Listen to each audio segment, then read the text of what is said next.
in Revelation chapter 20, verses 11 to 15.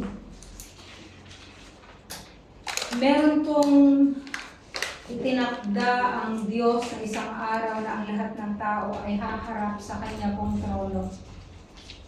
At napag-aralan po natin na meron pong dalawang uri ng judgment, yung pong Bema judgment na tinatawag at yung Great White Throne judgment.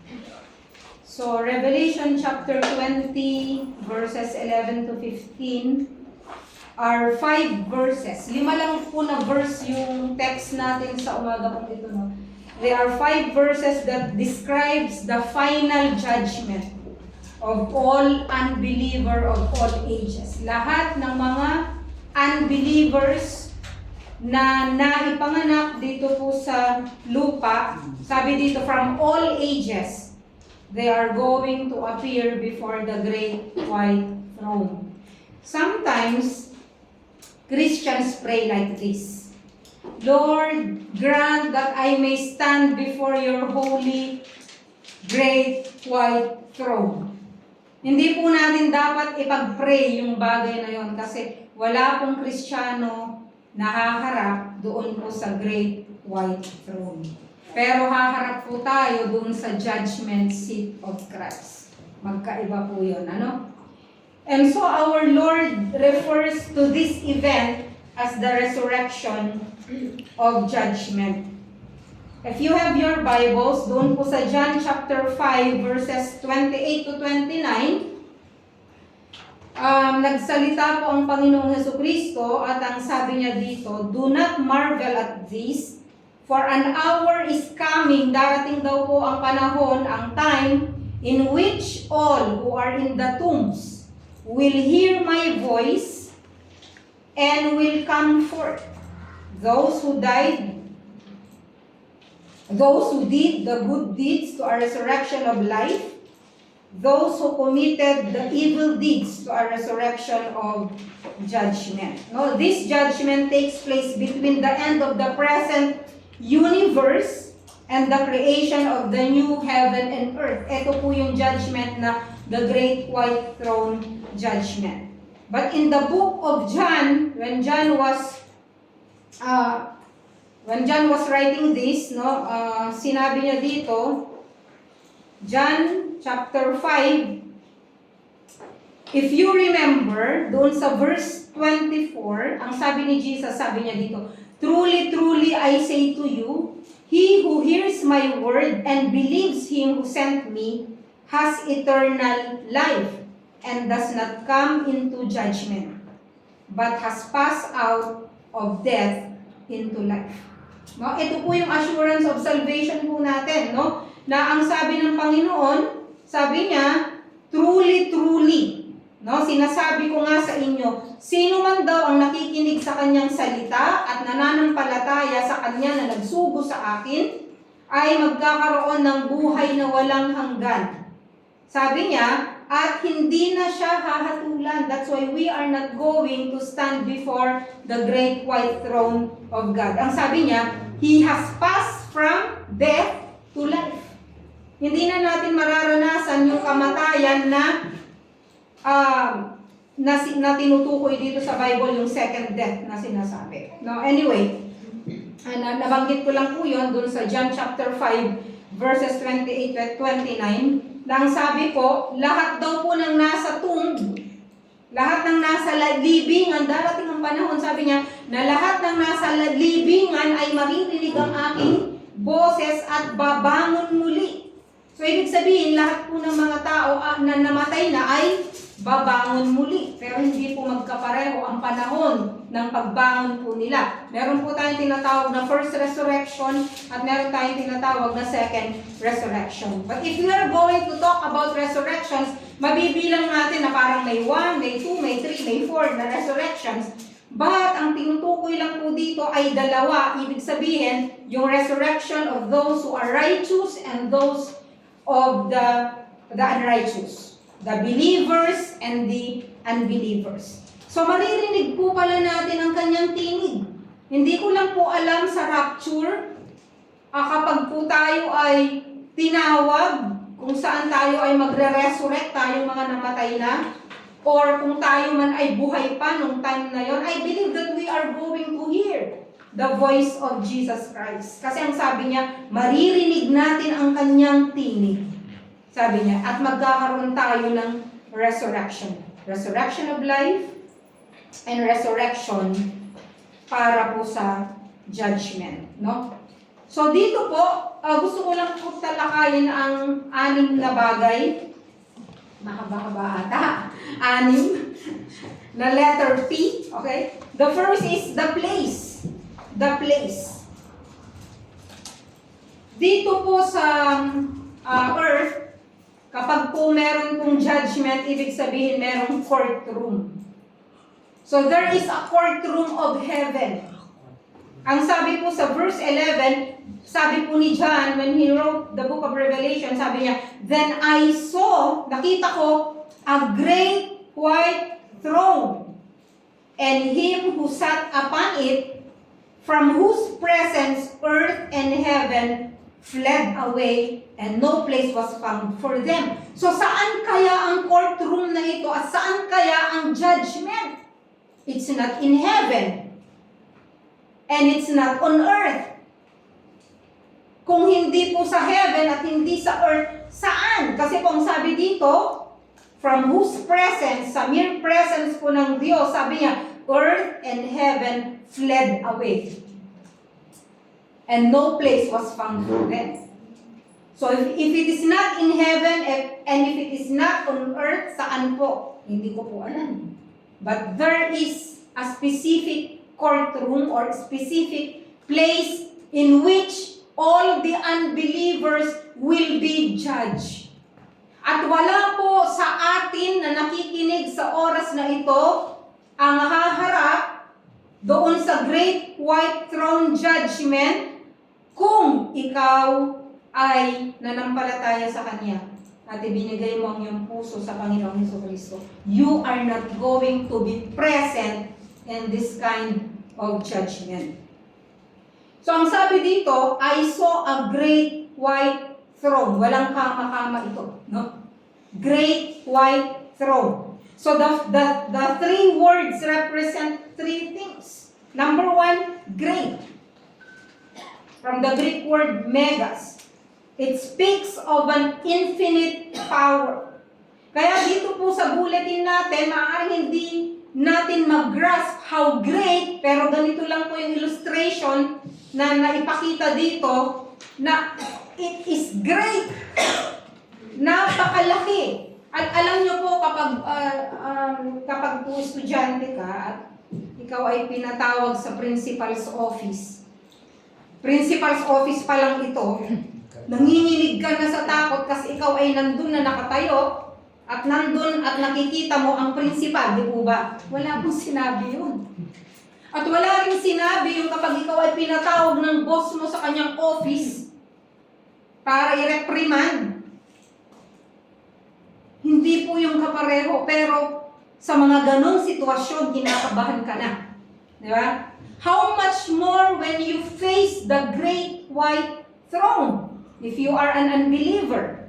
Kaya, haharap ka sa isang napakalaking trono. So, the throne is great.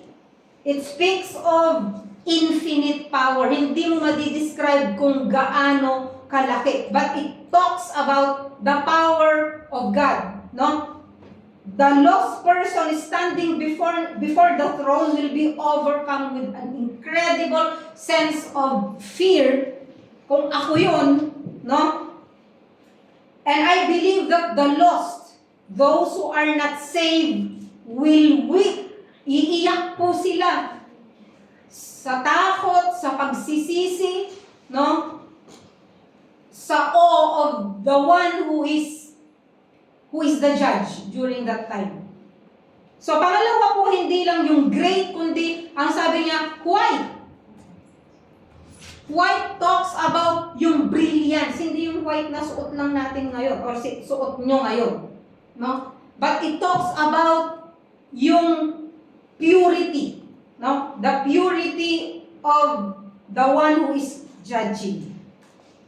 So this refers to the unapproachable purity of the Lord Jesus Christ.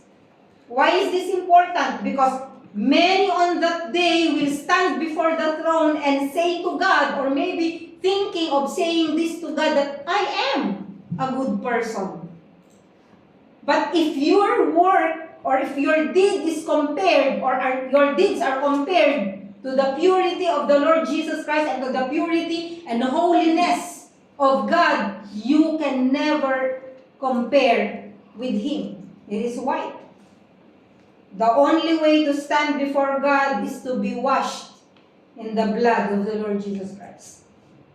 But sad to say that the person who is going to stand before this throne is not washed with the blood of the Lord Jesus Christ. Kaya nga nandito siya. And they will realize that all their possessions, all their pleasures, popularity, prestige are all gone. And they are left with God alone.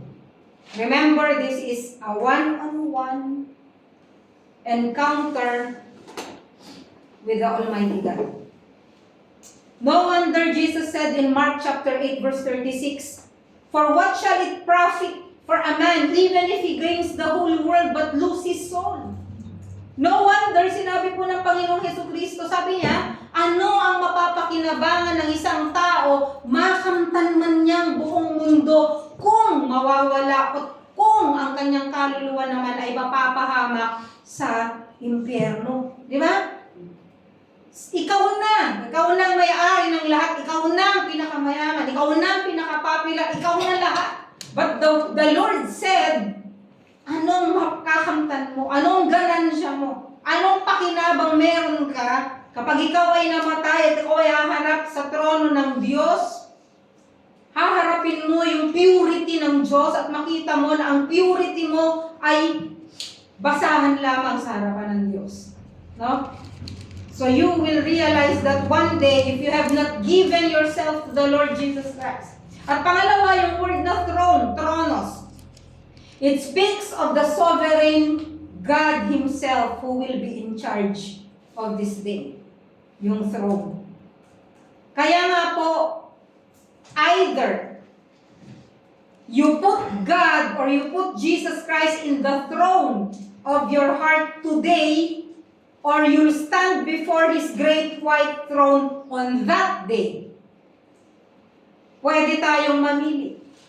Ilagay mo ang Panginoong Jesucristo sa trono ng buhay mo. Ibig sabihin, siya ang masusunod sa buhay mo, sa buhay na ito. Or ikaw ay haharap sa kanyang trono sa araw na yon upang sa ganon, makamtan mo ang paghuhukom sa harapan niya.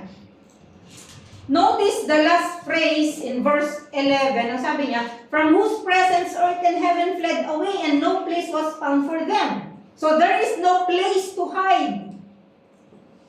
There is no place to run to. Alam niyo noon pong mga nag-aaral pa ako, kapag kami ay grupo, kunyari cleaners kami at hindi kami naglinis, magagalitan kami ng advisor, malakas ang loob namin ng konti kasi madami kami nahaharap dun sa advisor. Ibig sabihin, may kasama akong mapapagalitan.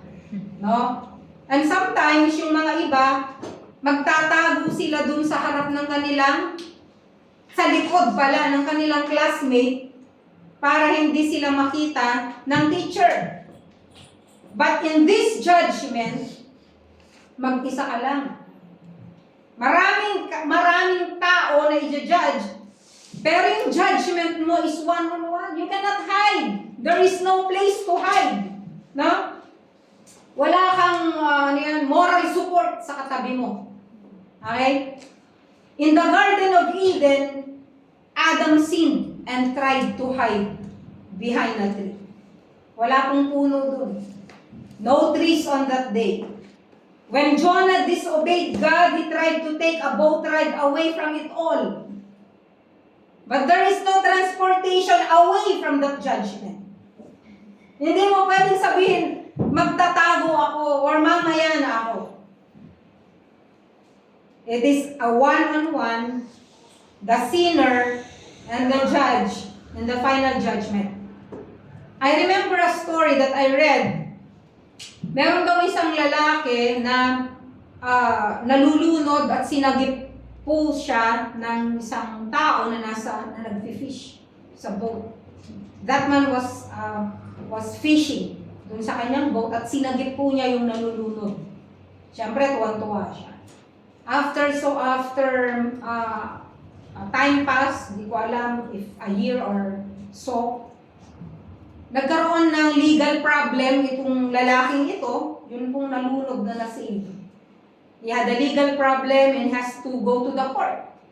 And he was very glad when he saw that the judge was the man who saved him when he was drowning. And sabi niya, "Oh boy, I'm so glad that you are here." The judge said, "It does not matter that I saved you when you were drowning before. Today, I am your judge." Yun po ang sinabi niya. It does not matter that I save you. Today, I am your judge. Ibig sabihin, He is a just judge. Hindi ka makakaligtas ngayon kung ikaw talaga'y nagkasala. Yun ang punto po doon. Someone has said, in the final judgment, there would be a judge but no jury. There would be a prosecution but no defense. You don't have a lawyer on that day. There would be a sentence but never an appeal. When you are sentenced, that is your sentence. At hindi ka na pwedeng magkaroon ng appeal. And so that is the place. The second is the person. Who is the person sitting on the throne? Who is the judge? No other than the one who died for us. Sa verse 11, ang sabi niya, Him that sat on it. Who is the judge of the universe? It's not the Father. You are surprised to know that it is not the Father who's going to be the judge. Why? John chapter 5 verse 22 says, "For the Father judges no man, but committed all judgment unto the Son." Hindi na po ang Ama ang magja-judge, kundi ang Anak. Kahit ang sabi niya, He has committed all judgment unto the Son. And on this day, Jesus is no longer the Lamb, but the Lion of the tribe of Judah. He is no longer the baby or the man who is crucified on the cross. But now He will be the judge. John chapter 5 verse 26 to 27, sabi niya, "For just as the Father has life in Himself, even so He gave to the Son also to have life in Himself. And He gave Him authority to execute judgment because He is the Son of Man." Okay? Ibinigay na po lahat ng authority. And if you remember in Matthew chapter 28 verse 18, before Jesus gave the Great Commission to the believers, to His followers, He said, "All authority has been given to me in heaven and on earth." He was very confident to say that lahat ng kapamahalaan ay ibinigay na sa akin. Because that is the promise of God. God the Father exalted His Son because of obedience to the cross. Philippians chapter 2 verse 9 to 11 says, "For this reason also God highly exalted Him and bestowed upon Him the name above all names, that at the name of Jesus every knee will bow, on earth, in heaven, and under the earth, and everyone will confess that Jesus is Lord, to the glory of God the Father." Imagine, lahat daw ay luluhod, lahat ng nasa langit. Sino mga nasa langit? Ang mga angels, tayo. Ang lahat ng nasa lupa, nasa ilalim ng lupa, lahat ay luluhod at magsasabi na Siya ang Diyos. He will be the judge. the one that they persecuted, the one whom they crucified on the cross. Lahat po ng mga tao makikita po nila na ang Jesus na kanila pong nire-ridicule that time will be the one who's going to sentence them for punishment. Acts 17 verse 30 to 31, therefore having overlooked the lives of ignorance, God is now declaring to men that all people everywhere should repent. Ang sabi niya, in-overlook ng Diyos yung ignorance ng tao noon. Ignorante ang tao noon, pero sabi niya, God is now declaring to men that all, everywhere, kahit saan ka pa nakatira, nasaan ka man, ang sabi ng Diyos, lahat ng tao ay sinasabihan niya na magsisi. Everywhere should repent because the people everywhere should repent because He has fixed a day. Nagtakda siya ng isang araw na hahatulan niya ang lahat ng tao. He will judge the world in righteousness through a man whom He has appointed, having furnished proof to all men by raising Him from the dead. Okay? Acts 17:30-31 po yun. That's why it is very clear in the Word of God that the judge on that day will be the Lord Jesus Christ. The one who died for us so that we will not be judged on this day. The one who gave His life for us. Kaya exempted tayo sa araw na ito. Hopeful. Sa lahat ng nakikinig. So, natapos na po tayo dun sa the place kung saan yung paghuhukom na gagawin. Pangalawa, the person who's going to judge. Pangatlo, the people. Sino yung mga i-judge? Ang sabi dito, Revelation chapter 20, verses 12 to 13, at nakita ko, I saw the dead. Nakita ko ang lahat ng namatay. Lahat ng namatay in all ages of history. Standing before the throne. And books, sabi niya, I saw the dead, the great and the small, standing before the throne. Nakita ko. Alam niyo po doon sa Sistine Chapel, sa Vatican, sino po nakapunta na doon sa taas? Ako hindi pa eh. Puro lang sa drawing ko nakikita. Nasa room po tayo, napakaganda siguro isang araw pumunta tayo doon. There is a part there, no, na drawing po ni Michelangelo. What is that? The Last Judgment. Di ba? And according po sa survey,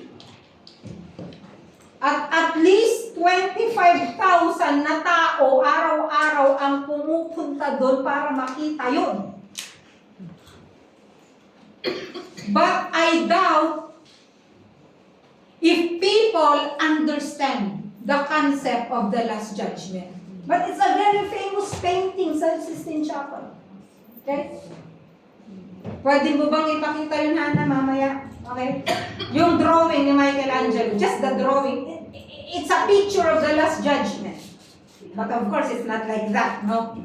But I'm just saying that it's a very famous painting. It depicts that one day there will be a judgment. But sad to say, people who go there, na makikita yung painting dahil nagbayad pa sila para makita ang mga painting, sad to say, haharap nga sila doon sa Last Judgment na yon.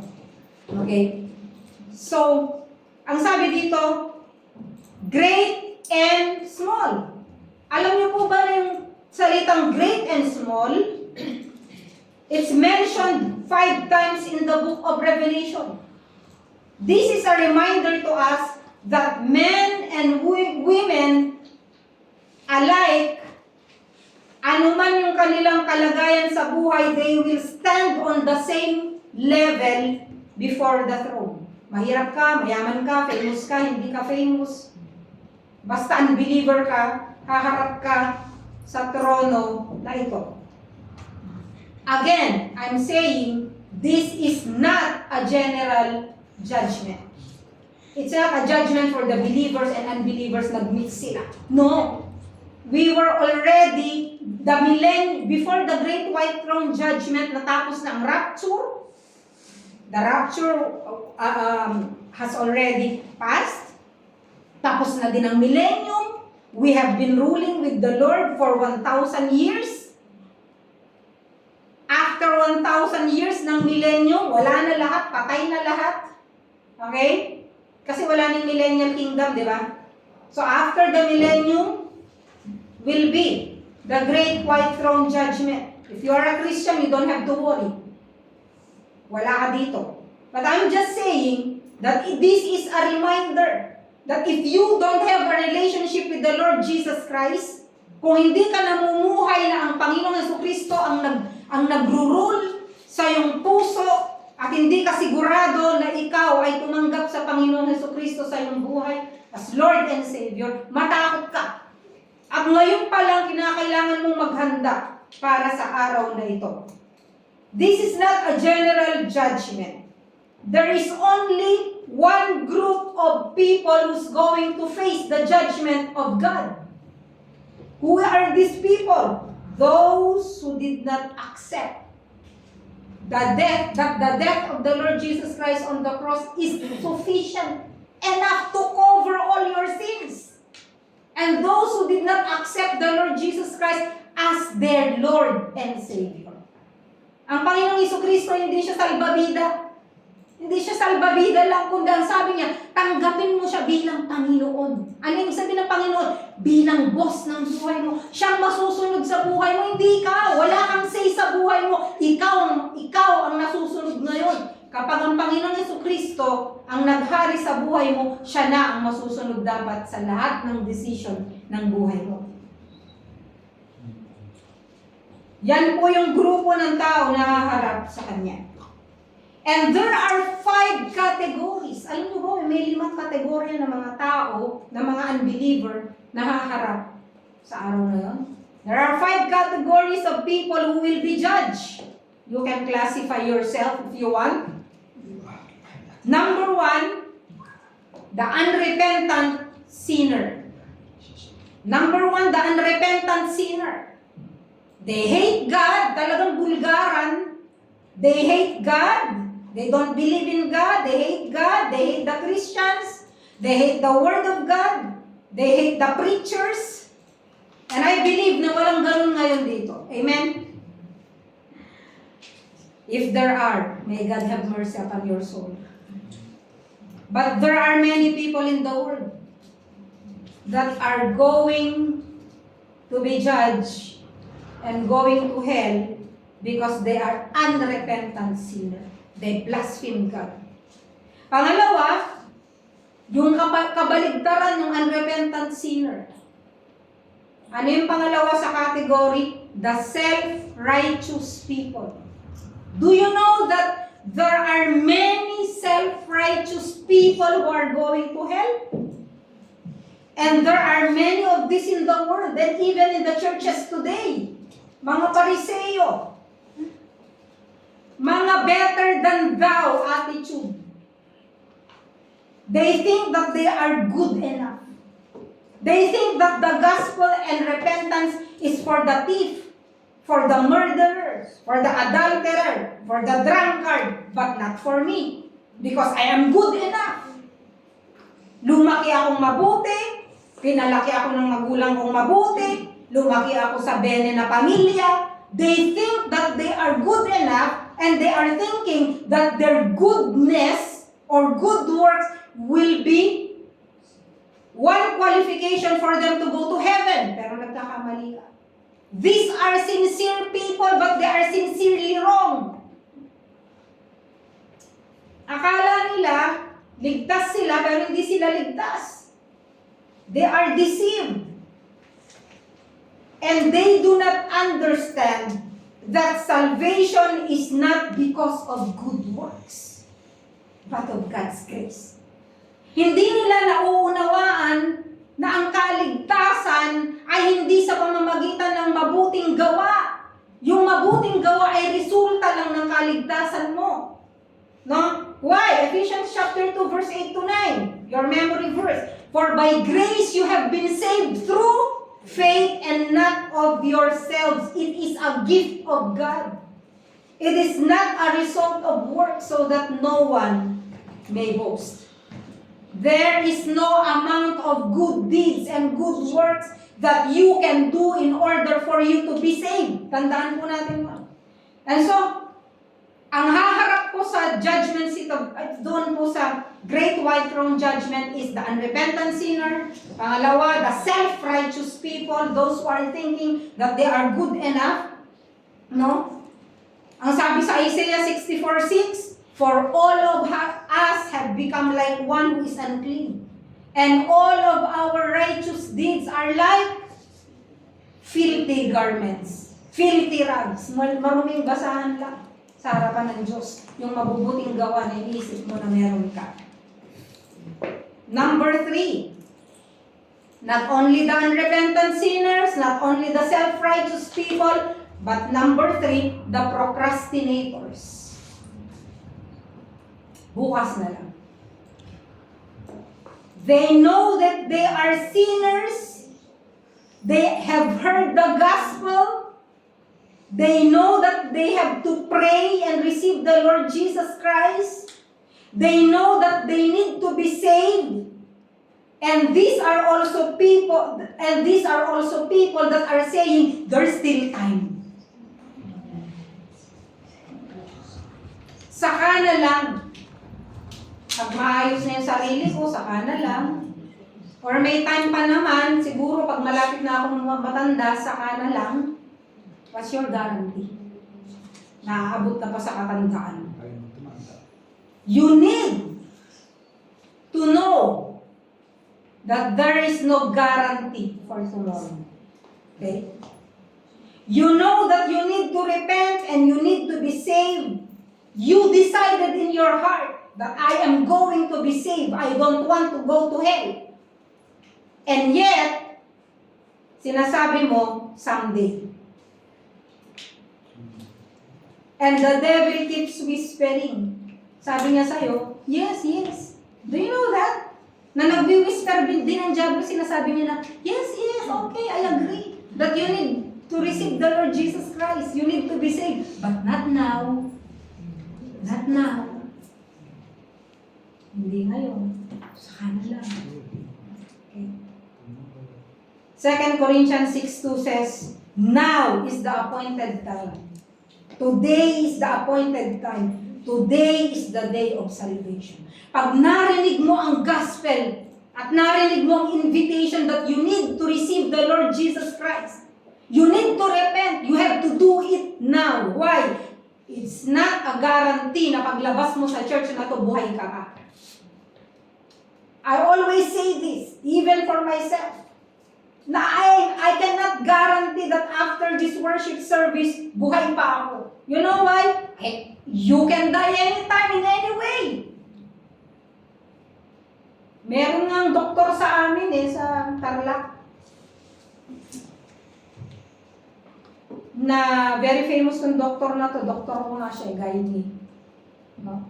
Paglabas lang ng asawa niya sa sasakyan, hindi niya napansin kasi bababa eh. Pagbukas, pagbaba niya, di dumaan yung sasakyan. Di patay. What's your guarantee? Di ba? Meron nga nagmamartilyo lang, napukpok niya, napukpok niya yung kanya, nasugatan siya ng nail. Yung nail rusty, dinala sa provincial, sa Tarlac pa din po. Pagdating sa provincial, natetanong, patay, the same day. What is your guarantee? Pero nga kumain na bulungan ng buto ng manok, patay. What is your guarantee? Why don't you just receive the Lord Jesus Christ into your life? Why don't you just repent and give your heart to Jesus Christ? Ba't mo pa hihintayin ang bukas? Ba't mo pa tinatanong kung may chance ba na masave yung mga sa tribulation period? Bakit ka pa interesado sa tribulation period when you can be assured may pasubali.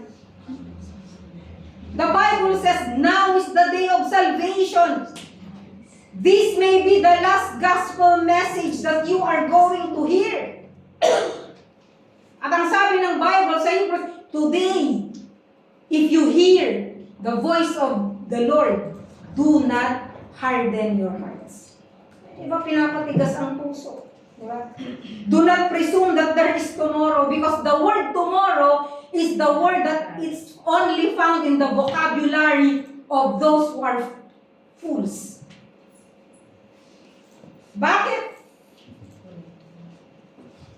Hindi mo alam kung ano mangyayari bukas. Do not boast about tomorrow. Hindi mo alam kung ano mangyayari. Pang-apat, okay, kanina, the unrepentant sinner. Pangalawa, the righteous people. Pangatlo, the procrastinators. Maaaring isa ka dito. Maaaring nakikinig ka online. Or maaaring nandito ka mismo. At sinasabi mo, oo, gusto kong tanggapin ang Panginoong Jesucristo. Pero hindi mo na ngayon. Bukas na lang. Mamaya pala mamamatay ka. Okay. Or mamaya pala rapture ka na sama. Naiiwan ka.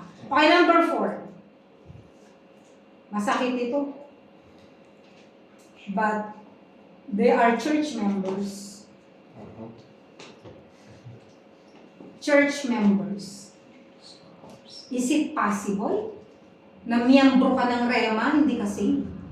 Is it possible na member ka ng isang malaking church and then haharap ka pala sa Great White Throne Judgment and you will be sentenced to hell?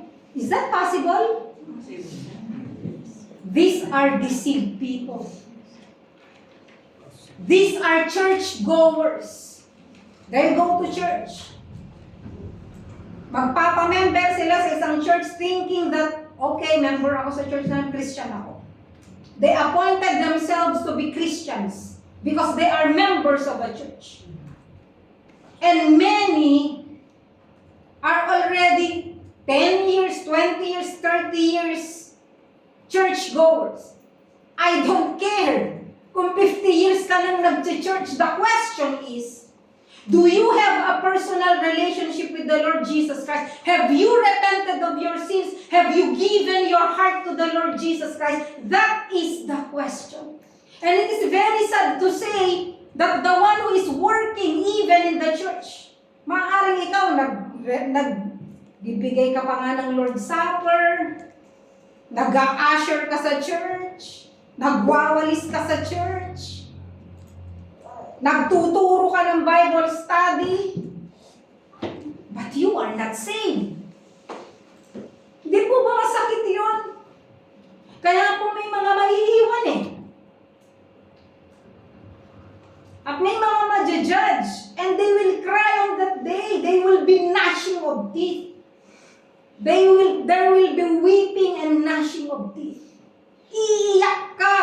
You will never realize. You know, sometimes when I preach this about hell, nadadala ko ang emosyon ko.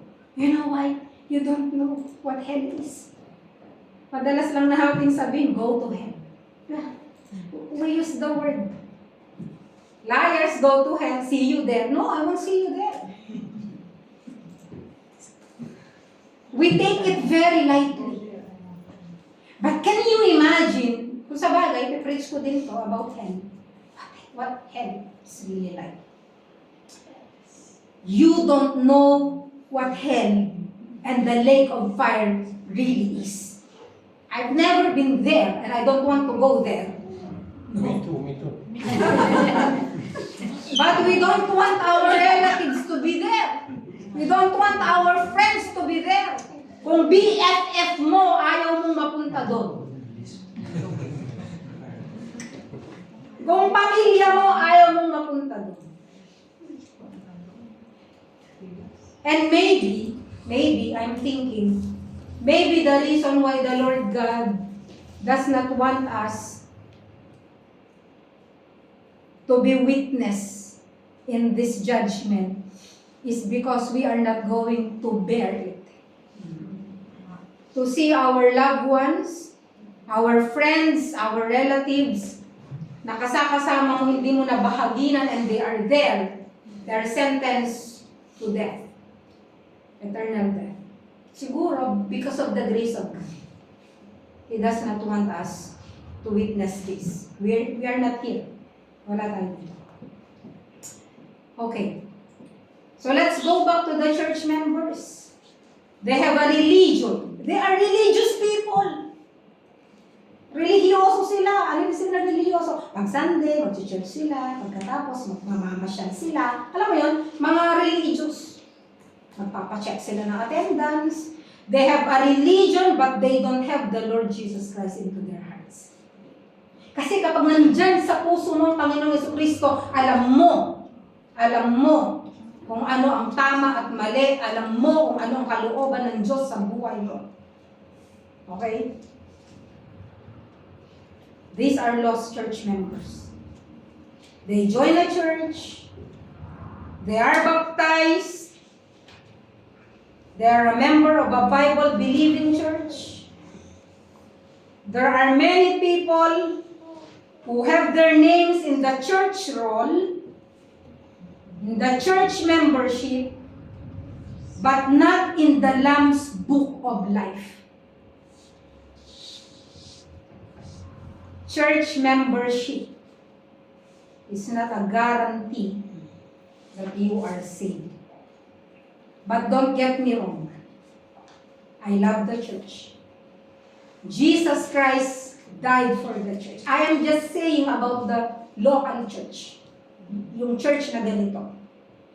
I believe in the church, but the church is not the way to heaven.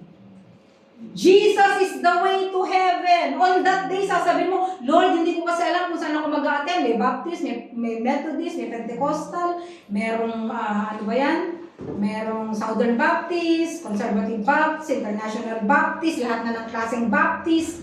Lord, hindi ko kasi alam eh. The Lord will say, I didn't tell you to believe in those Baptist churches. I told you to believe in the Lord, Jesus Christ, and be saved. Because sabi ng Bible, Jesus is the way. Siya lang ang way papunta sa langit. I am the way, the truth, and the life. Siya lang ang pwede mong daanan para mapunta ka sa langit. Walang iba. Walang iba. Okay? There is no salvation apart from the name of the Lord Jesus Christ. So there are many people nga nawala sila sa Lamb's Book of Life. I'm just telling this to you. Please be sure. Please be sure. Pag mananalangin kayo mamaya or mananalangin kayo mamayang gabi bago kayo matulog, have a one-to-one talk with the Lord Jesus Christ. At ipapakita niya sa inyo kung ligtas kayo. Ipapakita niya sa iyo kung ano ang puso mo. Anong puso meron ka? Because the heart is deceitful above all things. Yung puso, mapanlil lang yan. Okay? That's why, pwede kang i-deceive na you are saved. Because I'm serving the Lord. But you are not saved. I believe in the church, but the church is not the way to heaven. It just points the way to heaven. It is a sign. I always give this as an example.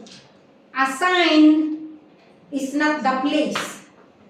It is just a sign to point the direction to the place where you are going. The church is just a sign pointing you how to go to heaven. But it is not the way to heaven. It is the Lord Jesus Christ. Panglima, those who have not heard the gospel. Those who did not hear the gospel. Matthew chapter 28, verse 18 to 20. Anong sabi niya? Therefore, go ye therefore and make disciples of all nations. Kung excuse ang lahat ng hindi nakarinig ng gospel, huwag na tayong mag-mission para hindi na lang sila pumunta sa hell. Do you know the reason bakit inuutusan tayo? Maybe we are saying to the Lord, Lord, is it not unfair for those who have not heard the gospel to go to hell? Ang question ko ganito, is it not unfair for you as Christians not to tell them that there is a hell? You know that there is a hell. Bakit hindi mo sila winarningan? That's why those who have not heard the gospel will go to hell. Why? They may not have righteousness in them. Maybe they have some good works in them. Pero hindi sapat yun. The Bible says, all have sinned and fall short of the glory of God. No one is righteous, not even one. Walang matuwid, wala kahit isa. Walang pupunta sa langit kasi walang matuwid. Kaya lang tayo naging matuwid. It's because namatay si Kristo para sa ating mga kasalanan. And His blood covered all our sins. Do you understand that? Jesus' blood, Jesus' crucifixion on the cross and His blood that was shed on the cross was too holy and too pure that it covered all our sins. That's why He was sentenced to punishment so that we are not going to bear the punishment intended for us. Naintindihan niyo ba yun? That is salvation. Tatanggapin ko si Kristo bilang Panginoon sa atin. But you don't understand the price that He has paid for you and for me in order for us to be exempted from the great white throne judgment. And so, yun po yung kategory ng mga tao na pupunta sa impyerno. Nahahatulan. So, tapos na po tayo sa person, sa place. The person, ano yung pangatlo? People, yung people, meron siyang limang kategory. And then, punta po tayo sa number 4, part 4, purpose. I don't care kung gutom na kayo. For purpose. Ano ba ang purpose ng Great White Throne Judgment? Ang sabi dito, sa verse 12b, ang sabi niya dito, and the books were open, and another book was open, which is the book of life, and the dead were judged from the things which were written in the books according to their deeds. What's the purpose of this judgment? So that we will stand before God to be judged. Yun ang purpose. Para ma-judge tayo doon sa mga ginawa natin dito sa lupa. Anong pinaggagawa mo dito sa lupa. Okay? And that is part 4. This judgment is not to determine whether you are saved or not. Malinaw ba yun? Kung nakinig kayo dun sa judgment seat of Christ na sermon. Yung judgment seat of Christ, that is a separate judgment for the believers. This is for the unbelievers. Okay? Not to determine whether you are saved or not. Bakit? Kaya akala ng iba, according to works. Ibig sabihin, pag marami akong mabuting ginawa, punta ako sa langit. Hindi po ganun yun. I-take natin sa context yung book of Revelation. Okay? You will not appear in this judgment if you are already saved. Only lost people shall stand before this throne. Okay?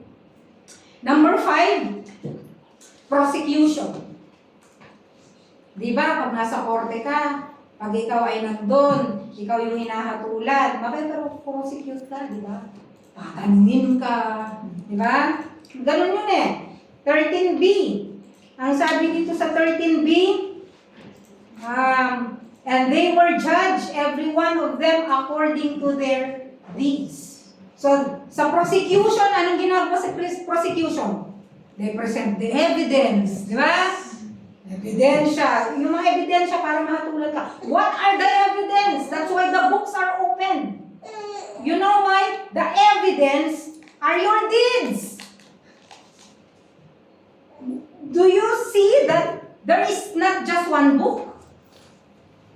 Kala ng iba, isa lang ang book. Book of Life lang. Alam niyo ba may Book of Life? Mayroong Lamb's Book of Life. May Book of Remembrance. Yung Book of Remembrance is for the righteous. Malakay chapter 3 verse 16 to 18. But I'm just talking about the books. Books were open. Maraming libro. Okay? So, ang sabi nga, there is a prosecution but no defense. Wala magdidepensa sa'yo. Wala kang lawyer. Pero tayo mga Kristiyano, nagkaroon na tayo ng lawyer. It is the Lord Jesus Christ. Hindi yung kasalanan natin ang tinignan para mapunta tayo sa langit. Kundi kung ano ang ginawa ni Jesus Christ sa cross, the blood of His Son, Jesus Christ, yun ang nakita niya sa atin. That's what absuelto tayo. It's because our lawyer is the Lord Jesus Christ. He will say on that day, tinanggap niya ako as Lord and Savior. Inako ko yung kasalanan niya kasi pinaako niya sa akin ang kasalanan niya. But many people are so proud of themselves and their good works. At haharap ka sa Diyos, ipapakita mo na yung mabuting gawa mo is enough for you to pass the judgment. But no, you will be judged dito according to your needs. Books will be opened. The evidences will be presented. Okay? God has books. There's a book, or there are books of man's works. Revelation 20 verses 12 to 13. There is a book of works. There is also the book of the law. Galatians 3:10. Bakit nandun yung book of the law? Andun yung word of God. Kala nyo ba? There is the book of the law. Why? Because that book of the law will be compared to the good works that you are talking about. It will be compared to your deeds. And we have the Lamb's Book of Life. Revelation chapter 21 verse 27. Lahat ng ligtas nandun siya sa Lamb's Book of Life. Okay. So, ang picture ganito eh. This is a great white throne judgment. Ikaw ay nandito. Okay? Ikaw ay nandito, nakaharap. Ikaw na nandito na unbeliever. Nakaharap ka sa judgment. Okay? At gusto kong isingit yung yung Hades, pero sa susunod, apart from that. So there is a book of life in Revelation chapter 20 verse 15. Lahat ng nabubuhay na tao ay nasa Revelation chapter 20, ay nasa Revelation 20:15, sabi niya book of life. Lahat ng nabubuhay na tao ay nasa book of life. Lahat ng nabuhay na tao ay nakasulat sa book of life. When you sin, you are blotted out of the book of life. But when you receive the Lord Jesus Christ, you are not blotted from the book of life, but you are also written in the Lamb's book of life. Okay? Maybe there's no time to discuss. But anyway, there is a book of man's works, there is a book of the law, and there is the Lamb's book of life. Okay? Revelation chapter 20 verse 6. Ang sabi po sa Revelation chapter 20 verse 6, basahin ko lang. Blessed and holy is the one who was a part in the first resurrection. Mapalad daw at banal ang mga tao na may bahagi dun sa unang resurrection or pagkabuhay na muli. Sino po ba ang mga to? Okay? When you say resurrection, there are two categories of resurrection. Kaya nga may first resurrection and mayroong second resurrection. Yung first resurrection is the resurrection of the just na tinutukoy po ng Panginoong Jesucristo. These are the resurrection of the saints sa rapture. This would be the resurrection of the tribulational saints. If you remember, after the millennium, di ba? Before the millennium, di ba, mabubuhay ang mga lahat ng nabeheaded, lahat ng napugutan para sa kanilang pananampalataya. They will be included in the first resurrection, and also the Old Testament saints. Those who are righteous, Old Testament saints. Kaya ang sabi dito, Revelation 20 verse 6, blessed and holy is the one who has a part in the first resurrection. Bakit sila blessed? Over this, the second death has no power. Wala daw kapangyarihan yung pangalawang kamatayan sa kanila. And what is the second death? The second death is found in Revelation chapter 20 verse 14. What is that? Then death and Hades were thrown into the lake of fire. This is the second death. That is the second death. Books were opened in verse 12. Books were opened doon po sa verse 12. They will provide the evidence for eternal condemnation. Okay? There is the book of life. It contains the name of everyone living who have ever lived. Nakasulat dun yung ating sa isang aklat naman, nakasulat yung sa deeds natin, the book of deeds or the book of works, our thoughts. Lahat ng inisip natin nandun. Luke 8:17, Romans 2:16. Our words. Ang sabi ng Bible, the same words that you have uttered will judge you. Lahat ng mga walang kabuluhan na labas mo sa bibig mo, naka-record yun. Maaaring nakalimutan mo, pero naka-record. Diba? Words. Not only spoken words, but also written words. Lahat ng pinopost mo dyan sa Facebook, naka-record yun.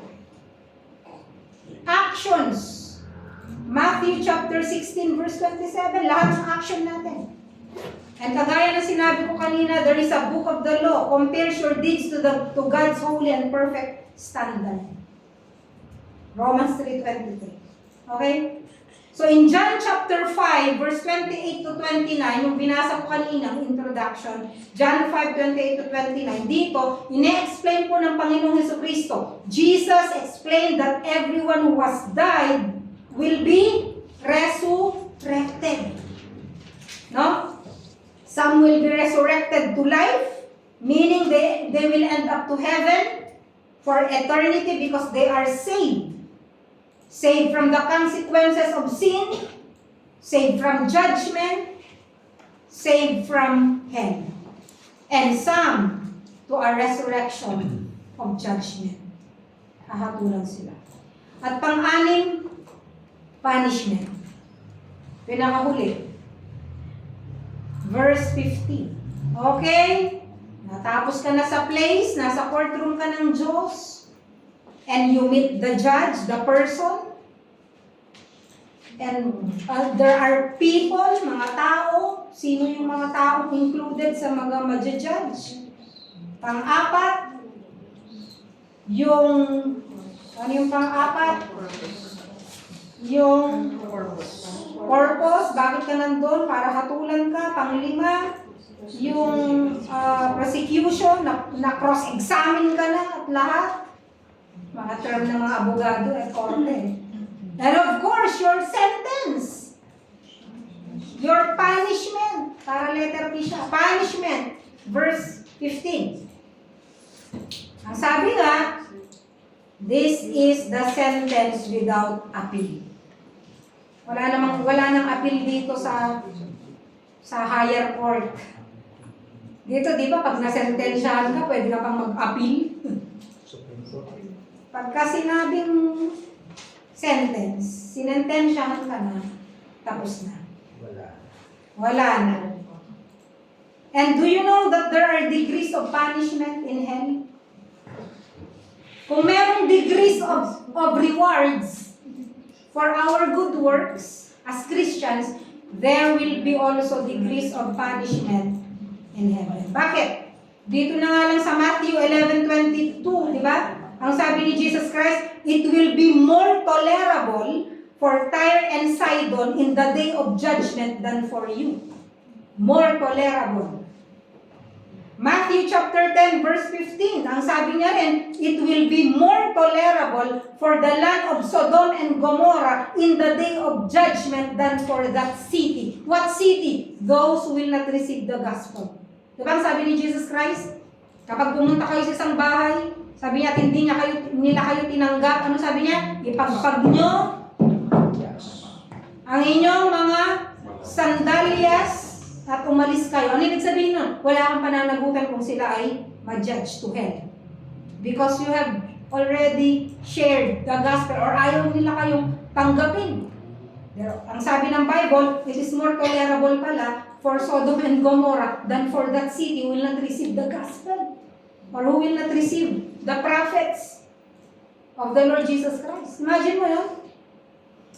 Mark chapter 12 verse 38 to 40. Beware of the scribes who like to walk around in long robes and like respectful greetings in the marketplaces and the chief seats in the synagogues and places of honor at banquets, who devour widows' houses and for appearance's sake offer long prayers.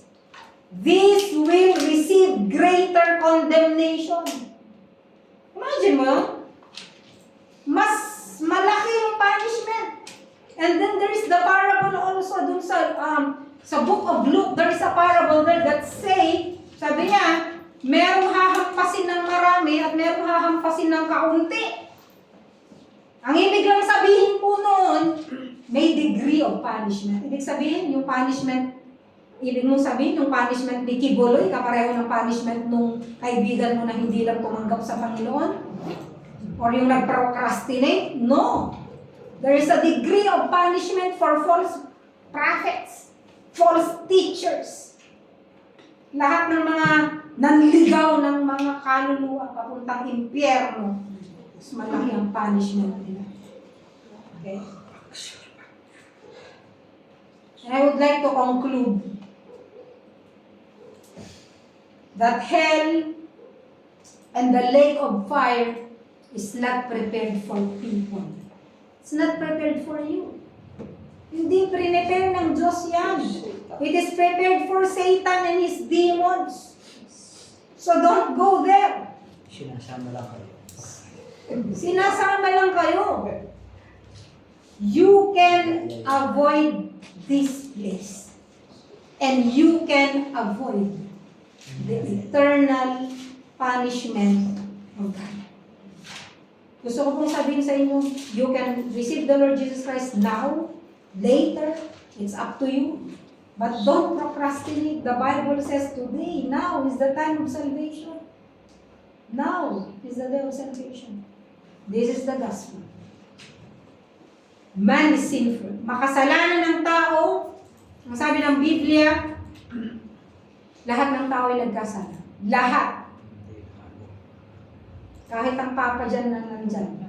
Lahat ay nagkasala at hindi karapat-dapat sa kaharian ng Diyos. At ang kabayaran ng kasalanan ay kamatayan, subalit ang kaloob ng Diyos ay buhay na walang hanggan sa pamamagitan ng Panginoon Jesus. At ang sabi ng Biblia, ganun na lang ang pag-ibig o pagmamahal ng Diyos sa lahat ng tao makasalanan. Na sanlibutan, na ibinigay niya ang kanyang bugtong na anak, na sino man ang manampalataya sa kanya ay hindi mapapahamak. May lugar ng mapahamakan yan, yung lake of fire, yung impyerno, kundi magkaroon ng buhay na walang hanggan. Ang sabi ko sa Revelation chapter 3 verse 20, narito, nasa labas ako ng pintuan, ako'y kumakatok. Nasa labas ng pintuan. Nang iyong puso ang Panginoon Jesucristo at kumakatok siya sa oras nito. Sino man ang magbubukas nito, didinig, magbubukas nito, papapasukin ako. Ako'y papasok at sasamahan ko siya. At ako'y kasama niya. Kakain na kasama niya. Ibig sabihin, babalik yung intimate relationship ng Diyos ang tao.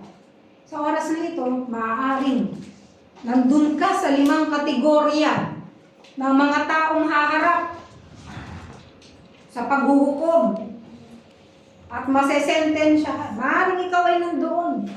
Sa oras na ito, gusto ko lang paalalahanan kasi mahal kita. Ayaw kitang mapunta sa apoy ng impyerno. And I believe na habang may buhay po tayo dito, binibigyan tayo ng chance ng Panginoon. Sa oras na ito, kung gusto mo siyang tanggapin sa iyong buhay bilang tagapagligtas, hindi yung religion mo. Ang Panginoong Jesucristo, siya lamang, the person of the Lord Jesus Christ, Papasukin mo siya sa iyong buhay at sabihin mo, Panginoon, nagsisisi ako sa mga kasalanan na gawa ko. Patawarin niyo ako sa aking mga kasalanan, linisin niyo ako, at patatawarin ka ng Diyos. Ang sabi ng Bible, gaano man karami, gaano man karumi ang kasalanan mo, lilinisin niya. Gaano man kalaki ang kasalanan mo, walang maruming kasalanan na hindi kayang hugasan ng banal na dugo ng Panginoon Kristo. Sa oras na to, kung sinasabi mo sa iyong sarili, hindi ako sigurado kung ako ay pupunta sa langit kung ako'y mamamatay. Sa oras na to, inaunahan kita. Ibigay mo sa iyong sarili sa Panginoon Kristo. Mamaya sa atin kong hinog commitment, you can make your faith public.